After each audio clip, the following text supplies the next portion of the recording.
नमस्कार दोस्तों, डिवाइन पूजा में आपका स्वागत है। एक समय की बात है, एक गांव में पशुओं का मेला लग रहा था।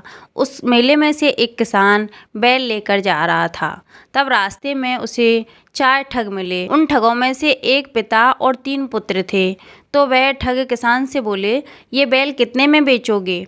तब किसान बोला, 3000 रुपये में। तब उनमें से एक ठग बोला, 3000 रुपये तो बहुत ज़्यादा हैं, हम तो 2000 रुपये देंगे।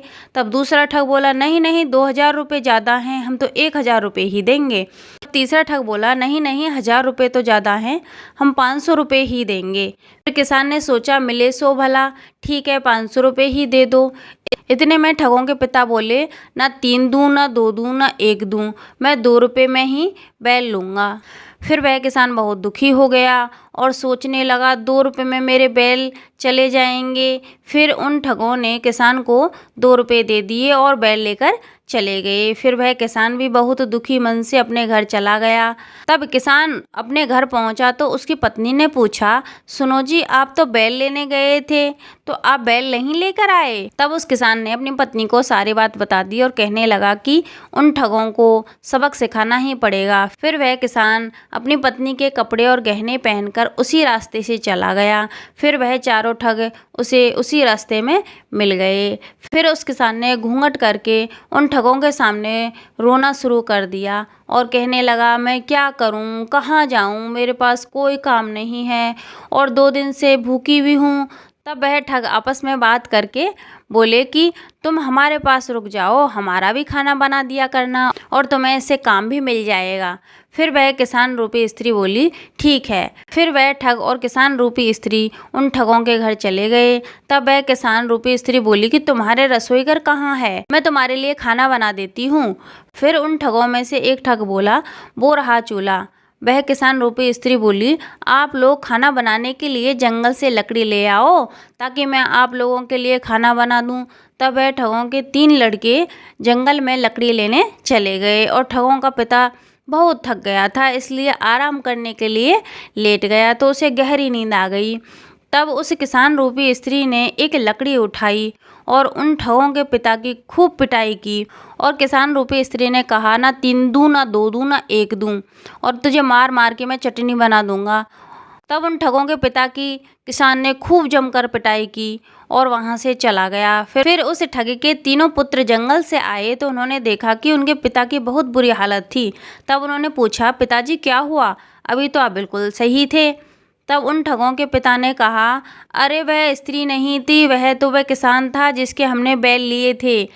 फिर वह पिता बोला, अब तुम मेरे लिए कहीं से भी वैद्य ढूंढ कर लेके आओ, मुझे बहुत दर्द हो रहा है। फिर उस किसान को सबक सिखाने चलेंगे।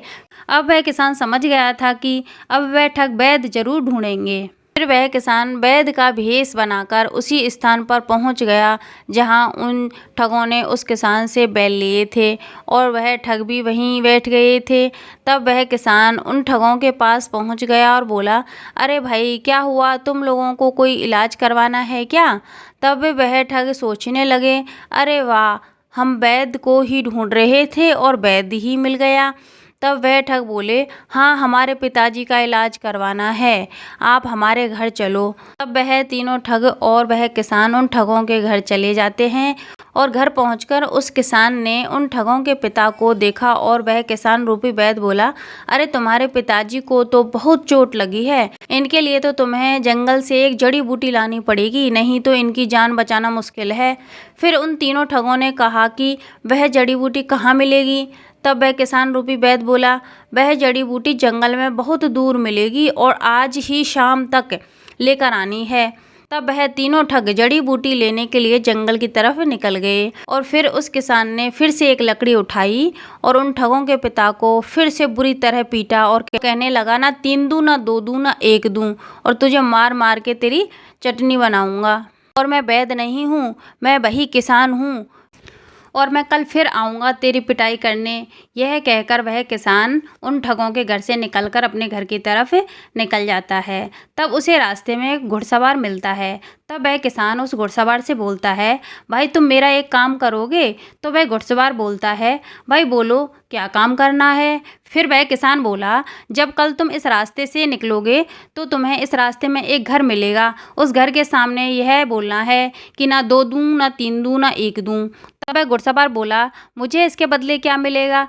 तब वह किसान उस घुड़सवार को कुछ पैसे दे देता है और वह घुड़सवार काम करने के लिए राजी हो जाता है। फिर किसान अपने घर चला जाता है और वह तीनों ठग भी जंगल से अपने घर वापस आ जाते हैं।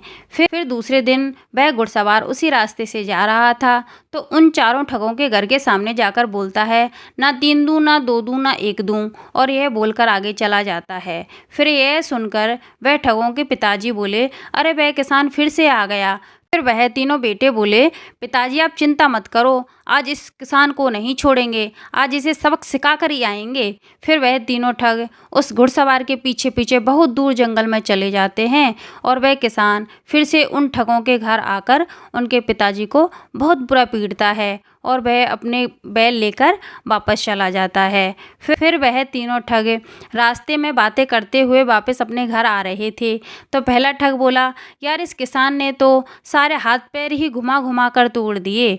फिर दूसरा ठग बोला, मुझसे तो एक पग भी नहीं चला जा रहा। फिर तीसरा ठग बोला, अब मेरे तो घर पहुंचने तक की बस की नहीं है। फिर वह तीनों ठग बातें करते करते अपने घर पहुंच गए। वहां जाकर देखा पिताजी दर्द से बहुत बुरी तरह करा रहे थे और बोले, बेटा वह किसान मेरी फिर से पिटाई कर गया। यह सुनकर तीनों ठगों को बहुत गुस्सा आया और वह कहने लगे, अब बस बहुत हो गया, अब तो इस किसान का कुछ करना ही पड़ेगा। फिर उन ठगों में से एक ठग बोला, लेकिन हम उसका घर तो जानते ही नहीं है। फिर दूसरा ठग बोला, अरे वह अपना बैल भी तो लेकर गया है, उसके घर के सामने बैल बंधा होगा, उसी से पता चल जाएगा उसका घर कहाँ है। फिर वह तीनों ठग गाँव में निकल गए और उन्होंने एक घर के सामने बैल बंधा देखा और उस घर में घुस गए। फिर घर के अंदर से लात घूंसों की आवाज़ें आ रही थीं और थोड़ी देर बाद तीनों ठग यह कहते हुए बाहर आए कि पहलवान जी ने बहुत बुरी तरह पिटाई की है। और उधर से वह किसान भी आ रहा था पहलवान के घर अपने बैल लेने। तब वह किसान बोला, मुझे पहले ही पता चल गया था कि तुम बैल को ढूंढते ढूंढते जरूर आओगे, इसलिए मैंने ये बैल पहलवान के घर के सामने ही बांध दिया था। फिर किसान बोला, अब तुम्हें इस बात का एहसास हुआ होगा कि तुम दूसरे लोगों को परेशान करते हो, उनकी वस्तुएं लूट लूट कर उन्हें दुख देते हो। यह सारा काम तुम छोड़ दो और कोई अच्छा काम धंधा करो जिससे तुम्हारी ज़िंदगी भी आसानी से चलती रहेगी। फिर वह किसान अपने घर चला जाता है और वह तीनों ठग भी अपने घर जाकर अपने पिताजी से बोलते हैं, पिताजी आज के बाद हम ठगी का काम नहीं करेंगे और कोई अपना रोजगार करेंगे। फिर वह ठग वह गांव छोड़कर चले जाते हैं और कोई अच्छा सा काम धंधा करने लग जाते हैं। तो दोस्तों हमें इस कहानी से यही समझ में आता है कि बुद्धिमानी से कोई भी काम करे और हार नहीं माने तो वह काम अवश्य ही पूरा होता है। अगर आपको ये वीडियो पसंद आई हो तो इसे लाइक कीजिए, शेयर कीजिए, सब्सक्राइब कीजिए। आगे मिलते हैं कोई नई कहानी के साथ।